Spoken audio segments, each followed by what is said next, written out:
Riches étaient les parures, mais plus riches encore étaient ces beautés éblouissantes devant lesquelles disparaissaient toutes les merveilles de ce palais. Les yeux passionnés de ces créatures, prestigieuses comme des fées, avaient encore plus de vivacité que les torrents de lumière qui faisaient resplendir les reflets satinés des tentures, la blancheur des marbres, les saillies délicates des bronzes et la grâce des draperies joyeuses. Rien ne pouvait effacer l'éclat de ces figures, les couleurs agaçantes des robes faciles et la vigoureuse mollesse des formes entrelacées avec coquetterie. Elles offraient des séductions pour tous les yeux, des voluptés pour tous les caprices. Elles restaient interdites, honteuses, et s'empressaient autour de la table comme des abeilles bourdonnant à l'entrée d'une ruche. Cet embarras craintif, reproche et coquetterie tout ensemble accusaient et séduisaient. Ces hommes sans frein furent subjugués tout d'abord par la puissance majestueuse dont la femme est investie. Un murmure d'admiration résonna comme la plus douce musique. Les convives s'approchèrent d'elle avec politesse et des conversations aussi diverses que les caractères s'établirent. Des groupes se formèrent. Bientôt, vous eussiez dit d'un salon où les jeunes filles et les femmes vont offrant aux convives, après le dîner, les secours que le café, les liqueurs et le sucre prêtent aux gourmands embarrassés dans les travaux d'une digestion récalcitrante. Puis quelques rires éclatèrent, le murmure augmenta, les voix s'élevèrent, l'orgie, domptée pendant un moment, menaçait par intervalles de se réveiller.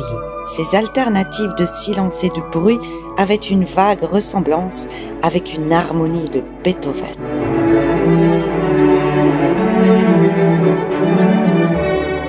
Assis sur un moelleux divan, les deux amis virent d'abord arriver près d'eux une grande fille admirablement bien proportionnée, superbe en son maintien, de physionomie assez irrégulière, mais perçante, mais impétueuse, et qui saisissait l'âme par de vigoureux contrastes.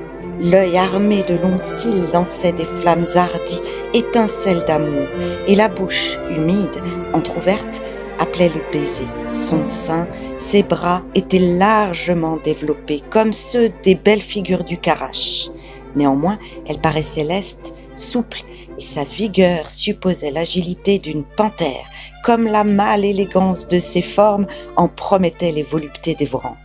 C'était une statue colossale tombée du haut de quelque temple grec, sublime à distance, vue de près, grossière, et cependant sa foudroyante beauté devait réveiller les impuissants, sa voix charmer les sourds, ses regards ranimer de vieux ossements.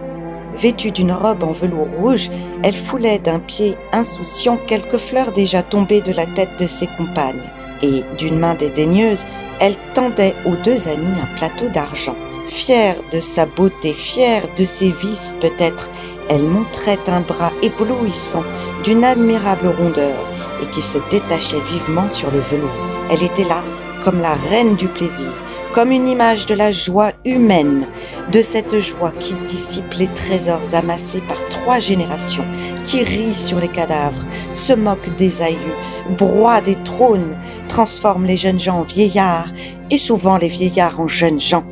De cette joie permise seulement aux géants fatigués du pouvoir, éprouvés par la pensée ou pour lesquels la guerre est devenue comme un jouet. « Comment te nommes-tu » lui dit Raphaël. « Aquilina !»« Oh oh, tu viens de Venise sauvée ?» s'écria Émile. « Oui, » répondit-elle. « De même que les papes se donnent de nouveaux noms en montant au-dessus des hommes, j'en ai pris un autre en m'élevant au-dessus de toutes les femmes. »